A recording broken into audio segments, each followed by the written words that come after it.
Hello again, Salem Straub with you here. This is part 2 of the hexagonal bar stock series. Now I have here half of the bar we made in the last video. The other half is chucked up in the lathe. And I'm going to bring you up close to the lathe and we are going to look at how I'm going to machine this into some clean round stock of the right size, preparatory to making it into hexagonal stock on the mill. So let's take a closer look.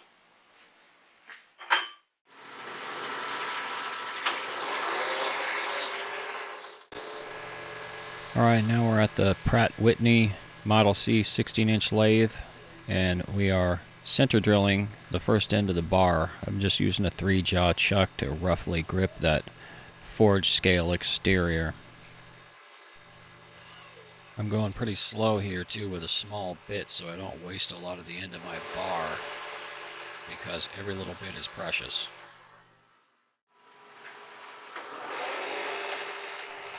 And here I'm just trimming the ends of the bar flush, and then we're going to change direction and actually start turning down a diameter, getting the forged scale off of it so that I can grip the one end cleanly with my 9/16 collet and grab the other end with the live center in the tailstock. Had to stop here and kind of change my bit height a couple times. Swap out my crusty old cutter because it was squeaking horribly. Get a new one.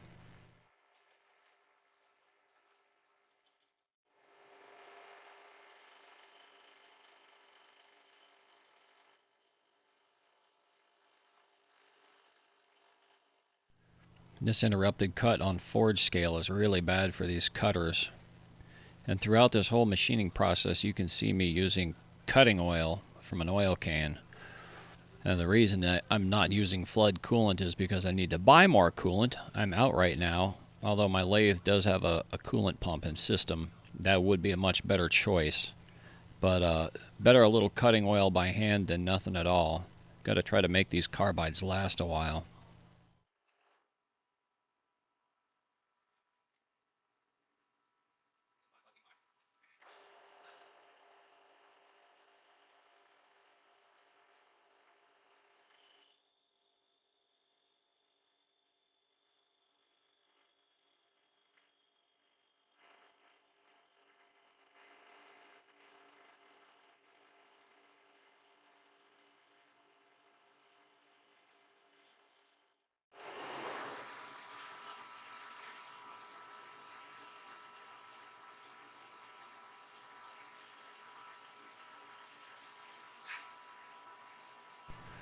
Checking with the micrometer here, I got a reading of 570 thou.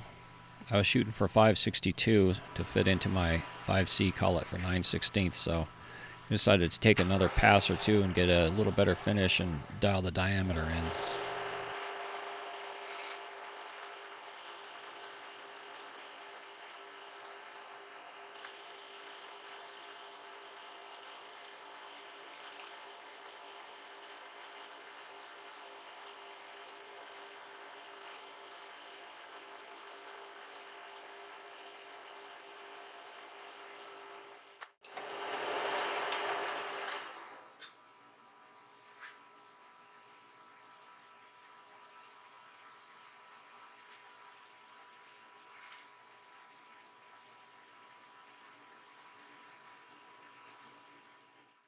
Ooh, 562.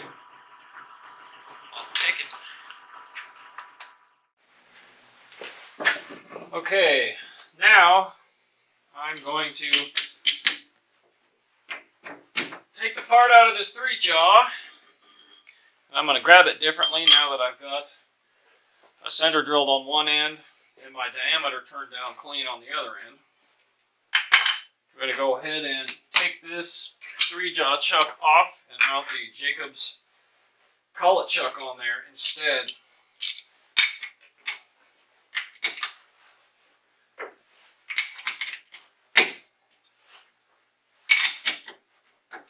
I really like the Jacob's collet chuck. It's just excellent for precision work. It has its own little kind of foibles and idiosyncrasies, but on the whole, it's a very effective and accurate tool. Okay, got all those broken loose now. This is a cam lock, D16 cam lock mount chuck. So we're going to align all of them to loosen it, and then we're going to let it down slowly onto this board. At least that's always the plan, right?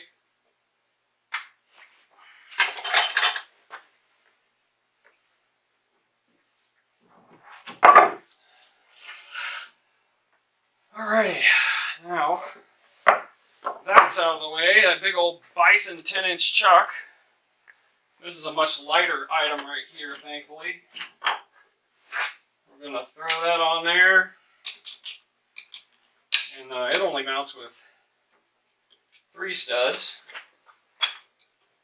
So it goes on a little quicker than the 6-stud chuck does.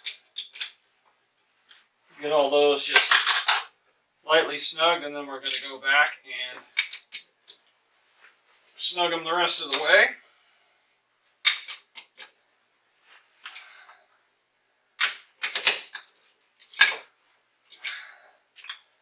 Make sure they're snug.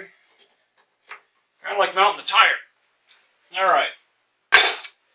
So let's see what collet is in there right now. Great. Okay, so what do we got here? Oh, it's got some old coolant on it. Gross. This is the 1/2 to 5/8 one, so that's perfect. I'm working with 9/16 outside diameter after turning here. So it's right in the middle of that range. Right here. So go ahead and throw that back in there. This has got a spline that's got to line up, or a key, I suppose. Get that lined up, go righty-tighty until it starts to meet the collet. We're going to get the 3-jaw out of the way.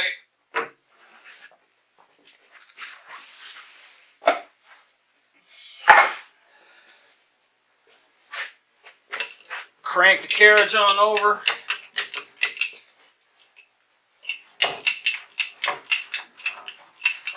It's a wonderful lathe, but everything on it is big and heavy.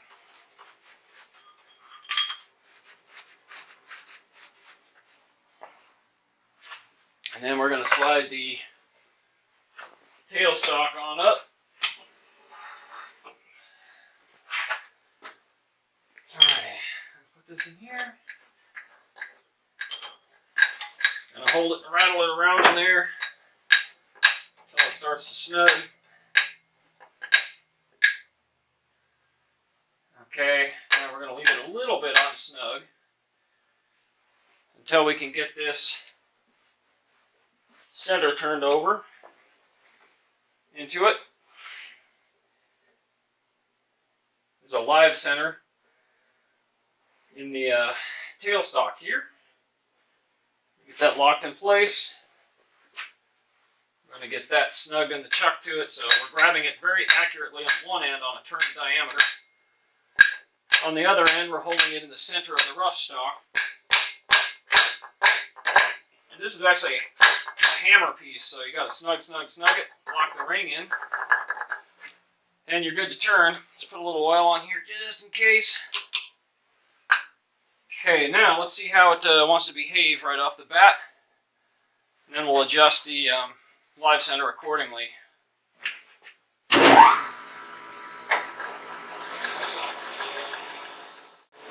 Kind of a picky old live center. Alright, here we go.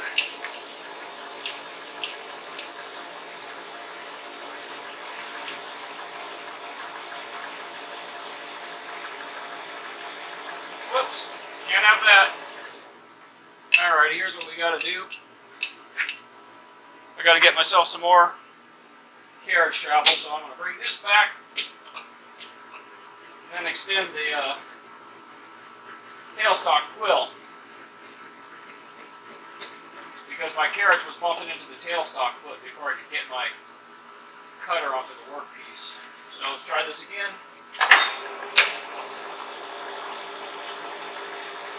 Okay, that's working. Alright, now let's get back to it.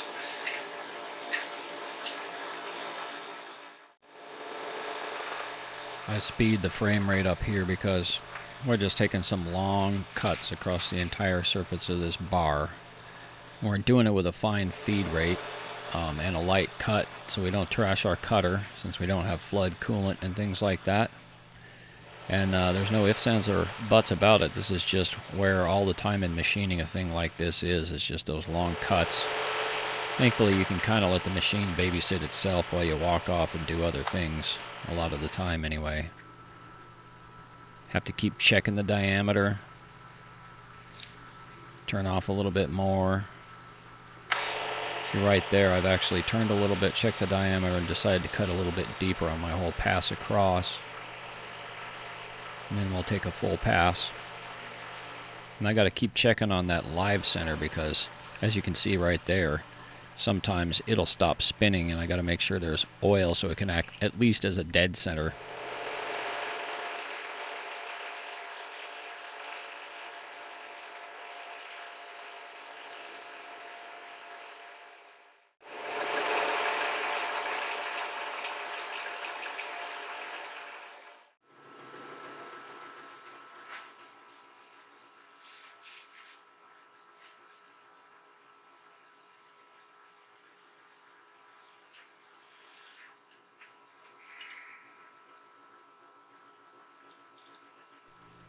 Here I've pretty much got the diameter I wanted down most of the bar.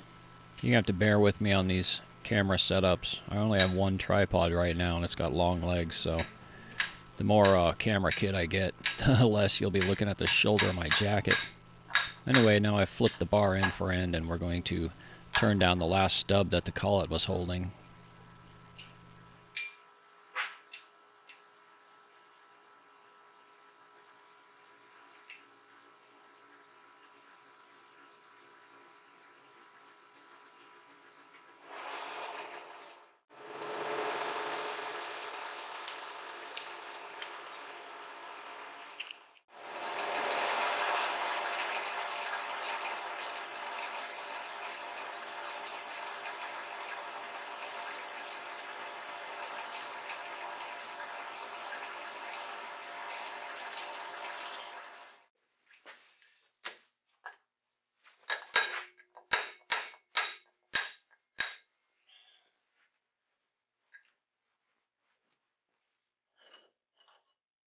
Alrighty, well, I got it turned down to a consistent diameter on both ends.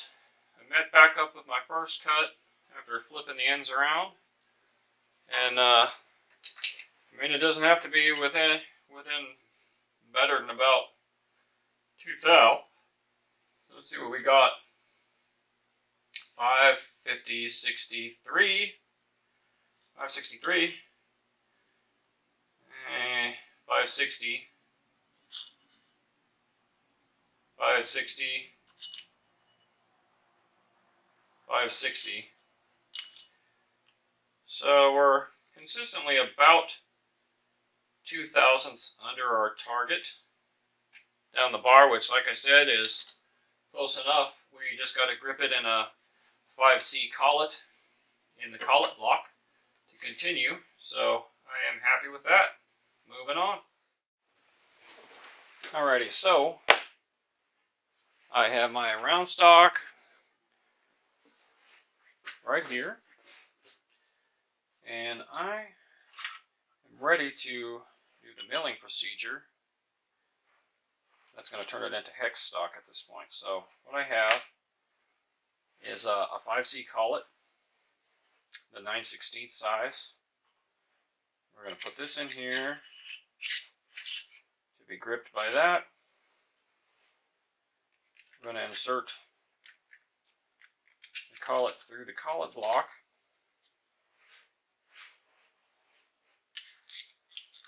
Put the clamping nut on it.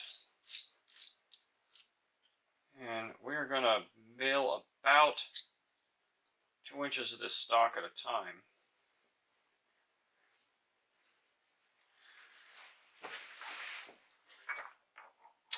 alignment isn't super important on this job since we're going to be cutting the whole bar. I don't have to make sure it stops at the same time, at the same exact spot every time to index it, but I do generally use the right side of the jaw as the index for this.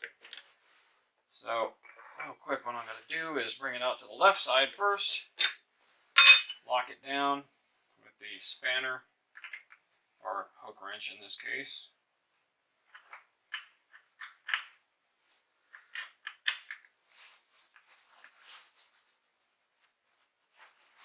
Nice and tight so that the actual milling action doesn't spin it in the block. Now we're going to move it back to the right side,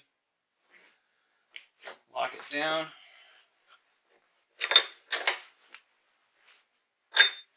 And we should be just about ready to mill here. Got the power turned on to the mill. Now, let's bring the cutter down close to it.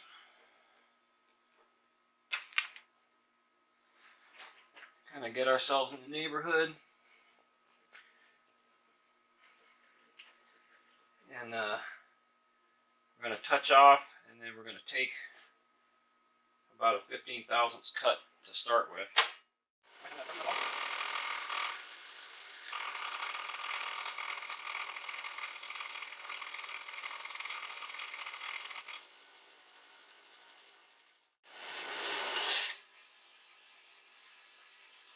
Okay.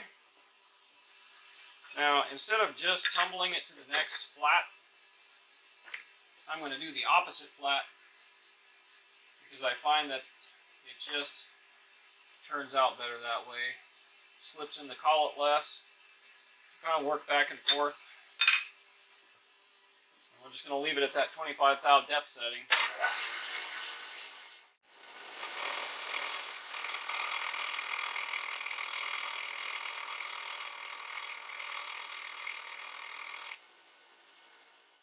I should say I'm going to measure what this is flat to flat.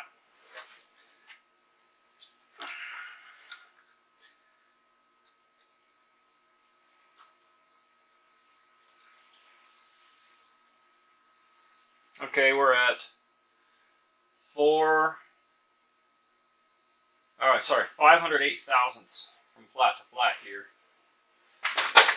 And ultimately the number that we're going to be looking for is 455, so we do have some room to play with. That's nice. Why don't I go ahead and add another 10 thou and cut out again.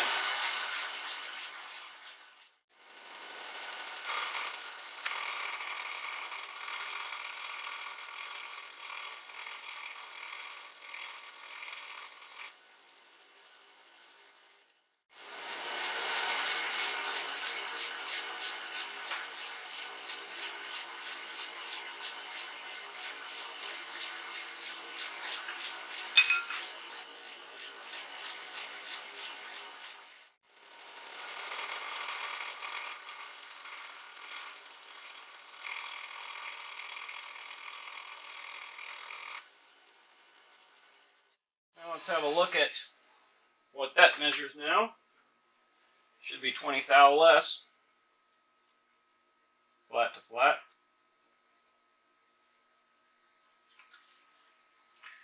Now we're looking at, about 490 thou. So that's good for now. We're going to finish it up by grinding later. So now I've got these two flats, I'm just going to continue milling and tumbling it.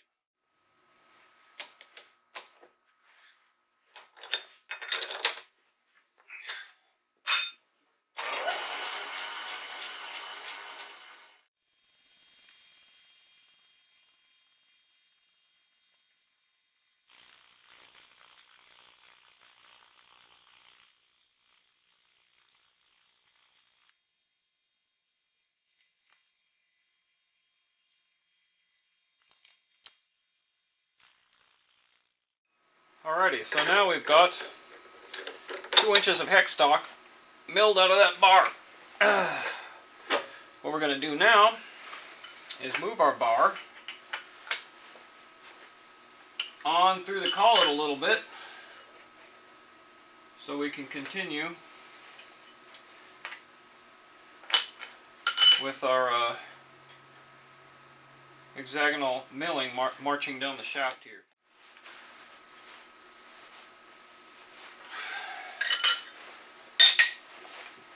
And I set it back to that right side. And if it doesn't match exactly, that's fine. That's why I left some room to grind. And it's going to get ground into final tolerance from here, but it should be close.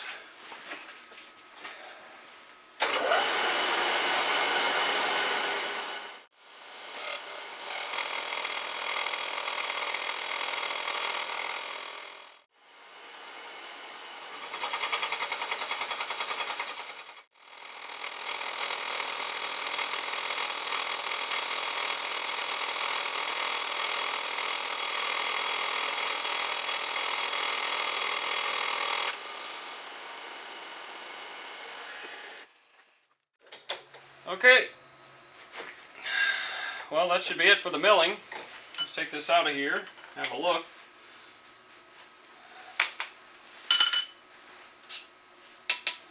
Yep, little stub on the end there, that's cool. And here we have a roughly hexagonal bar milled, oversized by a few tens of thousandths of an inch. And now we're going to take it over to the grinder and finish it up.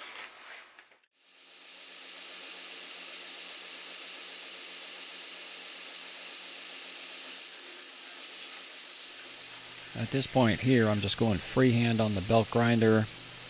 I've used the flats already existing on the bar to kind of align while I grind the round end flat to the rest of the bar to continue the hex. And then it doesn't have to be perfect from there because the hex just gives me an index on my grinding chuck, as you'll see, and that's where I really get it all true and down to size. Right here I got an 8x24 automatic abrasive surface grinder, which has been converted to 2x72 belts, and I'm just running 36 grit belts dry and just roughing it all down, tumbling it, taking the same amount off each flat so that I get symmetric bar stock at the end ground down to the size that I want. And you'll see me just kind of tumbling it, grinding it more, lowering the head a little bit throughout this fast montage.